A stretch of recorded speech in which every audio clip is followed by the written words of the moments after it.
Oke, halo guys, welcome back to Korea Meet bersama orang Korea yang medok.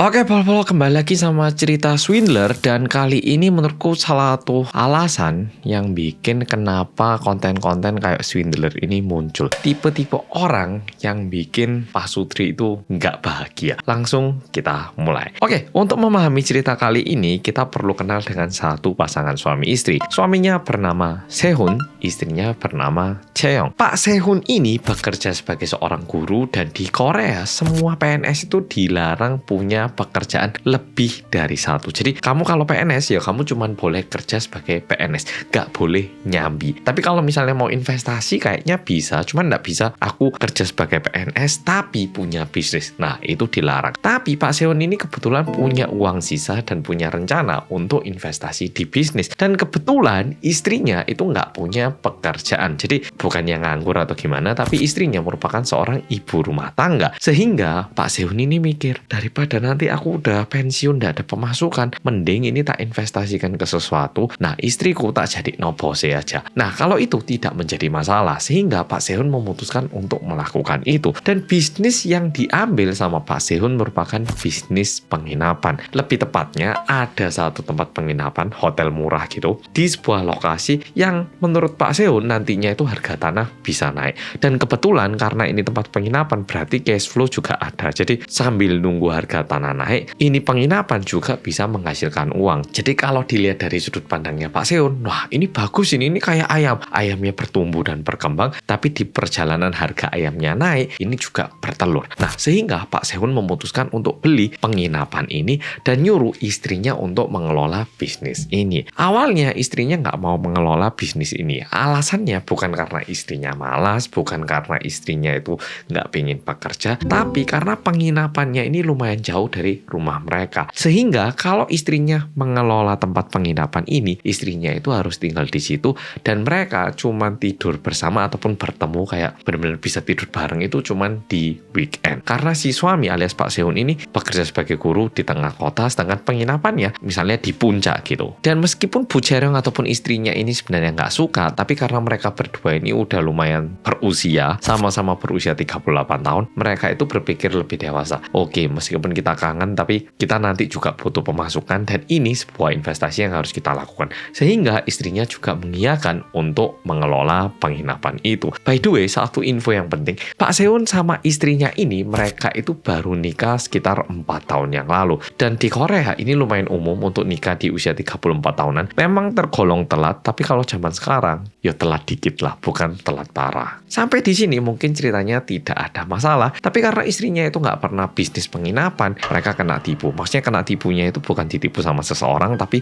naruh karyawan, ternyata karyawannya nyuri uang. Naruh lagi karyawan, ternyata karyawannya bolos kayak ataupun tidak mengerjakan pekerjaan dengan baik. Sehingga nantinya Bu Jerong ini memutuskan untuk benar-benar mengelola bisnisnya. Jadi awalnya Bu Jerong itu cuma mikir, ya udahlah tak taruh karyawan, aku cuma ngelola duitnya gitu. Tapi setelah tahu kalau karyawannya itu bisa memainkan uang yang ada di bisnisnya ini, Bu Jerong memutuskan untuk kerja langsung di tempat itu biar bisa ngemat uang dan juga uangnya nggak dicuri sama karyawannya. Masalahnya, suatu hari Pak Sehun ini ditelepon sama temennya. Bro, no, masih usia 38 masih bro.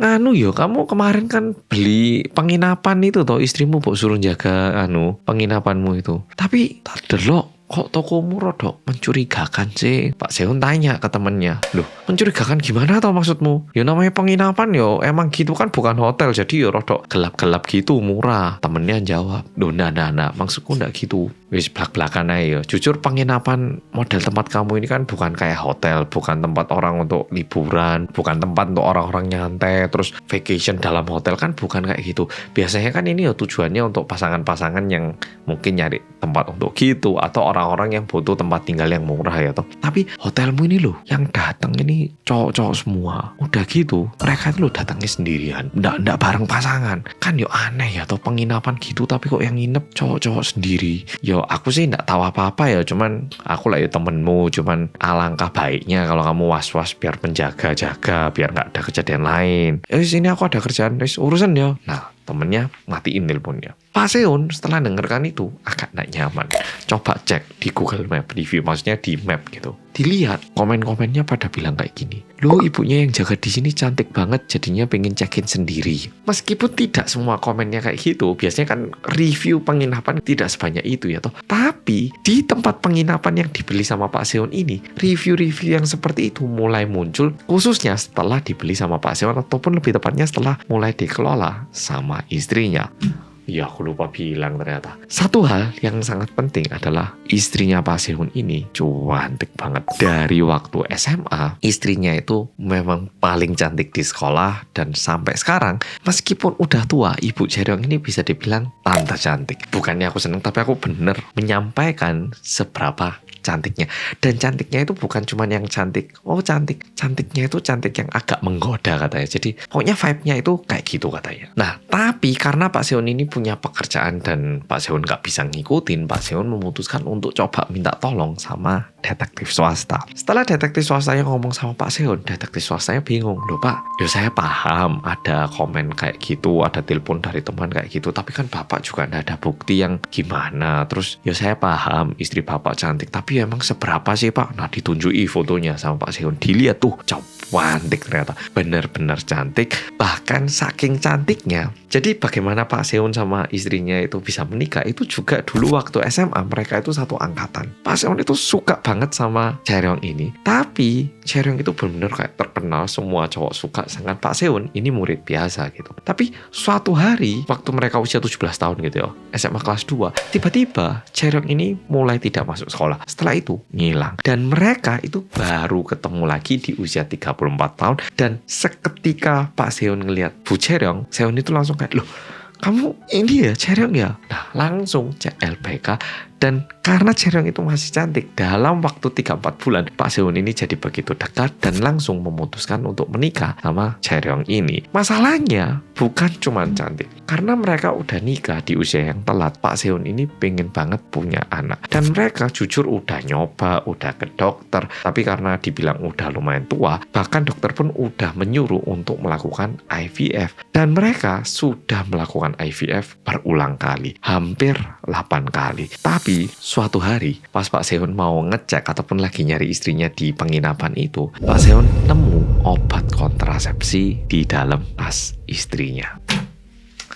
Bingung kan ya toh, katanya pengen punya anak, kita udah IVF, loh kok tiba-tiba setelah ngelola penginapan ini ada obat kontrasepsi. Kan agak mencurigakan ya toh, apalagi temennya bilang kayak gitu. Dan juga ada review-review yang membuat Pak Sehun ini nggak tenang. Dan setelah semua ini dijelaskan, baru detektif swastanya bilang, oh paham Pak, kalau misalnya ada seperti itu, kami paham kenapa Bapak merasa curiga dan juga Bapak merasa tidak tenang. Loh Pak, tapi saya paham. Tapi Bapak enggak pernah tanya langsung ke istrinya Bapak, kok ada obat kontrasepsi di tas itu gimana? Apalagi Bapak kan lagi pengen punya anak Pak. Pak Sehun jawab, nah itu Pak, saya udah tanya ke istri saya waktu saya nemu. Istri saya bilangnya, ini loh ada tamu ketinggalan obatnya di sini. Daripada tak buang, maunya itu tak simpen. Nah kebetulan ada tasku tak masukkan. Ini bukan punya aku yang istri saya bilangnya kayak gitu Pak. Jadi yo ono ae Pak alasannya, tapi ya saya tetap nggak tenang Pak. Nah itu yang disampaikan. Akhirnya detektif swasta yang dititipkan pekerjaan ini mulai coba mengintai penginapan itu. Seperti yang disampaikan dan juga ditunjukkan sama Pak Sehun, istrinya memang bukan cantik, seksi menggoda. Nah mungkin itu lebih tepat. Jadi bukan cuma cantik, tapi seksi katanya. Jadi cowok-cowok yang usia 30-40an kalau ngelihat itu pasti kayak bakal ngelirik lagi. Udah gitu, apa yang disampaikan sama teman-temannya Pak Sehun juga betul. Banyak banget tamu-tamu cowok yang datang sendiri. Tapi untuk ini tidak bisa dibilang sepenuhnya mencurigakan, karena kebetulan di sekitar tempat penginapan itu ada proyek-proyek pembangunan,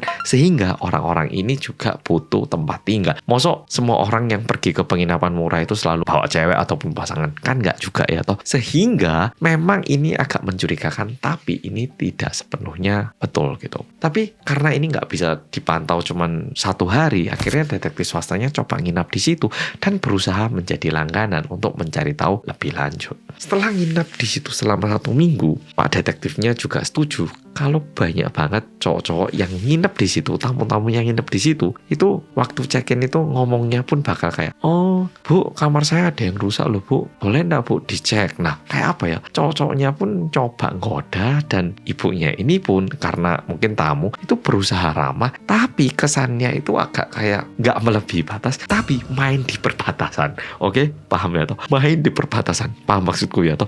Misalnya kamu punya pacar atau punya pasangan, dia nggak selingkuh, tapi perasaan ini udah nggak nyaman, tapi ini bukan selingkuh, ya ada di perbatasan gitu. Setelah diikuti dan dicek, ada 5 cowok yang bisa dibilang lumayan mencurigakan di tempat penginapan itu katanya. Cowok pertama adalah tukang ojol. Seperti yang aku bilang tadi, karena ini lokasinya itu agak terpencil, tukang ojol yang kesana itu nggak banyak, cuman 1-2 orang, tapi ada satu tukang ojol yang lumayan sering ke situ, dan terkesan dia itu nggak cuman nganter. Tiap kali dia datang ke tempat penginapan ini, bawalah 1 kopi, bawalah 1 dessert. Jadi tukang ojol ini sama Bu Cerong itu terkesan lumayan akrab. Nah ini cowok yang pertama. Cowok kedua itu ada 1 tamu yang sering tinggal di situ untuk 3 hari, terus ngilang lagi, balik lagi nginep 3 hari. Tapi setiap tinggal dia itu komplainnya setengah mati. Air panasnya nggak bisa lah, AC-nya rusak lah, airnya kurang kenceng lah, toiletnya mampet lah, ada bau rokok lah, kasurnya apalah. Dan setiap kali ada komplainan kayak gini, tamunya ini minta Bu Cerong untuk datang ke kamar biar bisa dicek langsung sama Bu Cerong. Dan Bu Cerong juga masuk ke kamarnya dan melakukan pemeriksaan untuk beberapa waktu. Dan kadang waktu keluar dari kamar si cowok yang suka komplain ini, rambutnya juga basah, dan ketika ditanyain, Bu, kok rambutnya basah dari mana? Oh itu loh, shower headnya di kamar tamu 303 lagi rusak. Nah tadi saya benahin, airnya kena saya, tapi nggak ada apa-apa kok. Sehingga meskipun detektif swastanya nggak bisa tahu apa yang dilakukan tamu yang suka komplain ini, tapi cowok ini juga lumayan mencurigakan. Nah berikutnya ada lagi 1 tamu, dia ini udah cerai, tapi dia nggak ngapa-ngapain, tapi suka melontarkan kata-kata yang menggoda si ibu ini. Kayak, Bu, malam ini ke kamar saya bentar dong Bu, saya kesepian loh Bu, ngomong-ngomong lah Bu. Kalau enggak, Bu, gimana hari ini? Kok cantik Bu? Nah, cowok yang pernah cerai ini suka ngomong hal yang kayak basa-basi ke Bu Cerong. Dan 1 lagi, cowok yang mencurigakan adalah cowok yang muda, usianya itu sekitar mahasiswa gitu. Dan dia ini nggak tahu kenapa, tiap kali dia ke lobby, ke counter gitu, ngomong sama Bu Cerong, terus tanya, saya boleh nggak nginep hari ini di sini? Oh iya, dikasih kunci, dan cowok ini nggak disuruh bayar. Dan ada kalanya Bu Cerong itu bakal masuk ke kamarnya dan keluar bareng besok pagi. Dan 1 orang lagi ada cowok yang dia ini nggak terlalu gimana, tapi dia ini suka ngikutin gerak-geriknya Bu Cerong. Jadi misalnya hari ini nginep, Bu Cerong ke kamar mana? Ngapain Bu ke sana? Di lobby. Loh Bu, kok di lobby terus? Udah makan siang? Makanannya diantar sama tukang ojol ta? Yang 1 ini suka tanya-tanya. Oke, ada 5 cowok. Nah 5 cowok ini akhirnya semuanya difoto dan ditunjukkan ke Pak Seon. Pak Seon, setelah kita ikutin 1 minggu, ini Pak cowok-cowoknya ditunjukin. Setelah Pak Seon lihat, Pak Seon ketawa. Duh, Pak detektif, saya kayaknya nggak sempat menyampaikan ini ke Pak detektif. Cowok yang nomor 5 yang terakhir itu Pak, itu teman saya Pak. Nah itu yang telepon saya. Yang ini nggak usah khawatir Pak, dia mungkin mau bantu saya. Dia ini udah temen dari dulu Pak, best friend saya dari SMA. Jadi yang nomor 5 nggak usah Bapak hiraukan. Kayaknya ini Bapak salah sinyal ini Pak. Aduh, enggak, dia bukan cowok yang kayak gitu, dia teman baik saya. Jadi mungkin di antara 4 ini aja Pak, coba diikutin apa betul istri saya ada hubungan yang aneh sama 4 cowok ini Pak. Karena Pak Seon bilang cowok yang nomor 5 ini tidak perlu dicurigai, sehingga detektif pun lebih fokus ke 4 cowok lainnya. Mulai saat itu detektif swasta mulai benar-benar nginep dan mulai coba memantau apa yang dilakukan sama Bu Cerong dan apa relasinya Bu Cerong dengan 4 cowok ini. Ketika ada makanan diantar, tukang ojol yang sering datang ini, Bu Cerong itu langsung senyum, terus bawa makanan. Mereka ngomong-ngomong dan ada kalanya tukang ojolnya disuruh masuk ke ruangan yang ada di sebelah counter. Lebih tepatnya kayak ruangan kantor gitu. Tapi tukang ojolnya disuruh masuk. Karena ini aneh, detektifnya itu nunggu kayak 10 menit, 20 menit, dibiarkan, baru tiba-tiba diketok.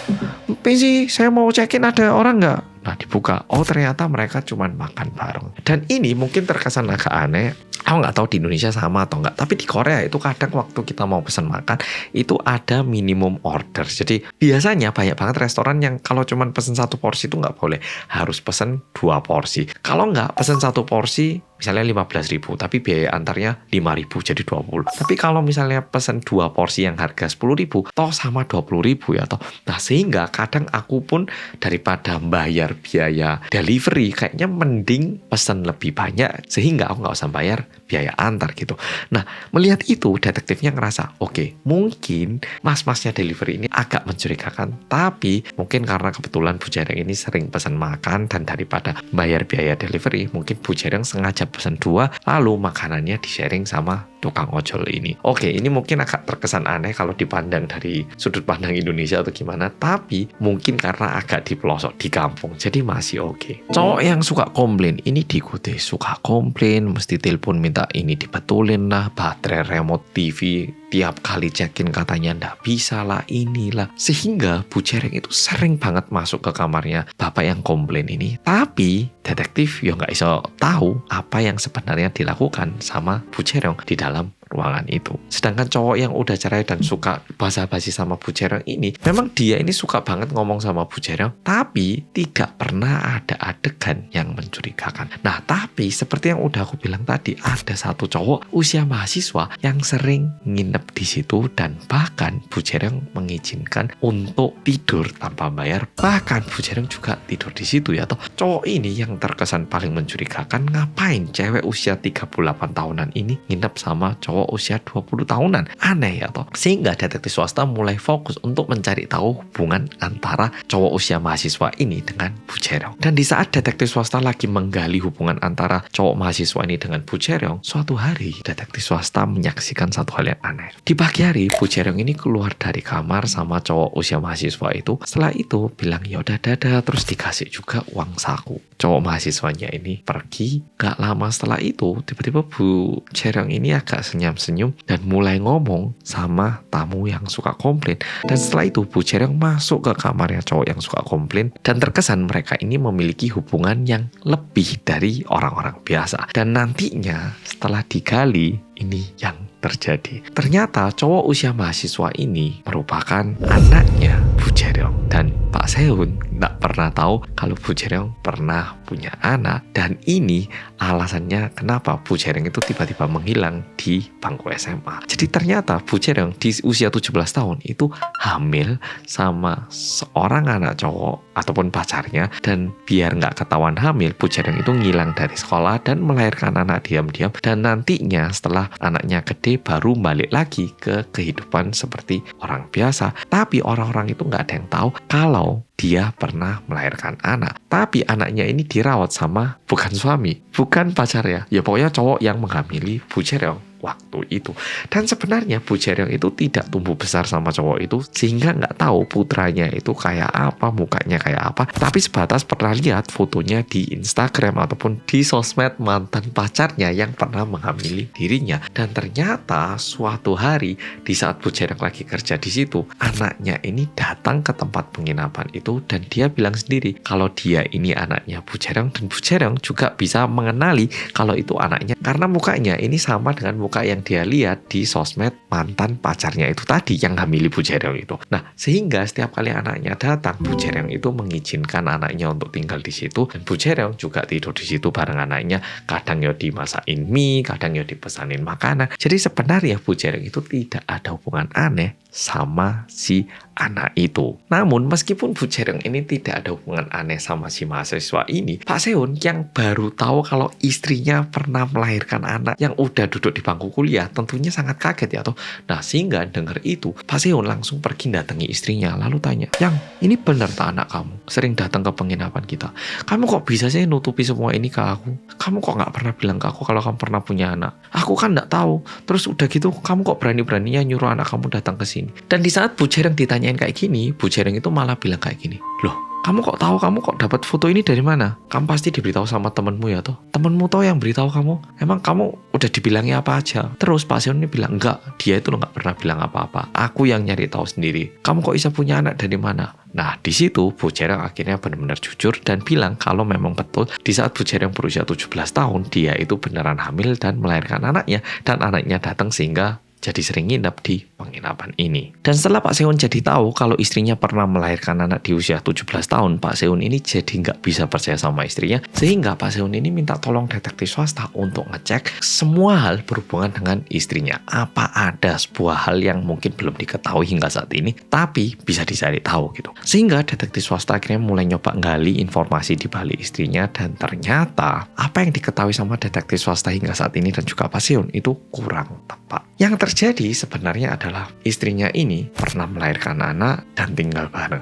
Dan awalnya mereka itu hidup selayaknya keluarga biasa. Dan bahkan anaknya juga dirawat sama Bu Jereng ini. Tapi semenjak anaknya ini mulai pergi ke TK dan juga pergi ke kursus-kursus, Ibu Jereng itu mulai selingkuh dengan banyak orang. Guru di tempat les-lesan, Pak supir les-lesan, ataupun dengan bapak teman anaknya. Sehingga di sini Pak Seon dan juga detektif swasta ini mulai mencurigai hubungan antara Bu Jereng dengan tamu-tamu yang genit itu tadi. Sehingga suatu hari Pak Seon ngambil cuti dan coba mendatangi kamar tamu di saat Bu Jereng masuk ke kamar tamu. Dan kebetulan hari itu Bu Jereng masuk ke kamar tamu dan langsung diikuti sama Pak Seon. Lebih tepatnya bukan diikuti, tapi Bu Jereng udah masuk. Nah, Pak Seon ngambil master key dan pintu kamarnya dibuka. Kebetulan di kamar itu yang lagi tiduran sama istrinya adalah temen bayinya sendiri. Pak Seon yang ngelihat itu langsung nonjok temennya, dan ngelihat itu istrinya bilang kayak gini, "Yang, makasih kamu udah nolongin aku. Aku lo dipaksa sama temenmu untuk berhubungan. Aku ini lo terus-menerus diancam sama temen kamu, soalnya dia tahu kalau aku punya anak dan aku nggak pingin kamu jadi tahu, makanya aku itu diancam dan sekarang aku diancam lagi." Yang, nah, istrinya bilang kayak gitu, dan tiba-tiba temennya Pak Seon yang rebahan di sebelahnya Bu Jereng ini bilang kayak gini, "Bro, sorry, oke, aku sorry kamu ngelihat semua ini, oke, ini salahku, tapi aku lo baru dikasih 2 kali. Kalau dibandingin sama cowok-cowok lain yang nginep di sini yang udah dijatahi sama istri kamu, aku lo nggak ada apa-apanya, baru 2 kali aku, bro, cuman 2 kali, bro, nggak adil lah, bro. Aduh, ini lo aku sampai berdarah." Temennya dengan PD-nya berani bilang kayak gitu. Dan di situ Pak Seon yang udah marahnya setengah mati bilang ke istrinya, "Jereng, kamu udah bohong sama aku. Kamu nggak bilang kamu punya anak. Terus setelah tak cari tahu,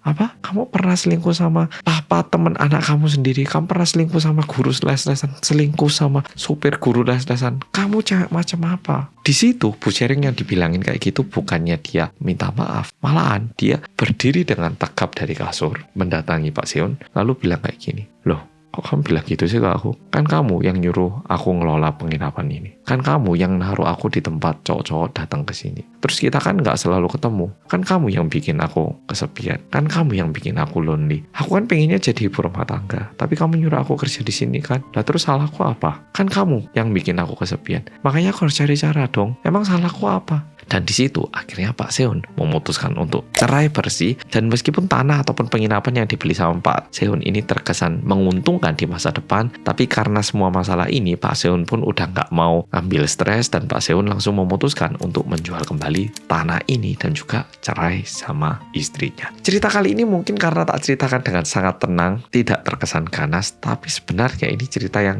bukan main. Dan di cerita kali ini menunjukkan jelas bagaimana seseorang itu bisa selingkuh dengan alasan yang terkesan masuk akal. "Aku ini kesepian gara-gara kamu." Apakah itu membenarkan orang tersebut untuk selingkuh? Apa berarti setiap kali aku kesepian karena istriku nggak memenuhi ituku, aku berhak untuk selingkuh? Kan nggak juga ya toh.